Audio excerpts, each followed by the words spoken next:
మీర్పేట్ మహిళ హత్య కేసులను అయితే రోజుకొక కొత్త ట్విస్ట్ అయితే బయటకు వస్తుంది. న్యూ వెంకటేశ్వర నగర్ కాలనీలో ఉండే మాజీ ఆర్మీ ఉద్యోగి గురుమూర్తి ఈ నెల 15 తారీఖునైతే ఆయన భార్య వెంకట మాధవిని హత్య చేసిన సంగతి తెలిసిందే.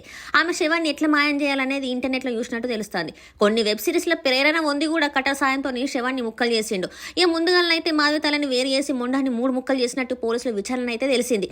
ఇక తర్వాతనైతే బకెట్ల హీటర్ సాయంతో ముక్కలను అందులో ఉడికించిండు. ఇక పెద్ద స్టవ్ మీద కూడా కాల్చిండు. ఈ క్రమంలోనైతే ముక్కలు మాంసం ముద్దలుగా మారిపోయినాయి. ఇక చుట్టుపక్కల వాళ్ళకైతే వాసన రాకుండా కొన్ని కెమికల్ స్ప్రేలు కూడా వేసిండట. ఇక మాంసం ముద్దల్ని తీసుకెళ్లి మీర్పేటలోని చెరువులో వేసిండట. ఇక తర్వాత ఆయనకేం తెలియనట్టు మాధవి తల్లిదండ్రులకి ఫోన్ చేసి ఇంట్లో నుంచి వెళ్ళిపోయినట్టుగా చెప్పిండట.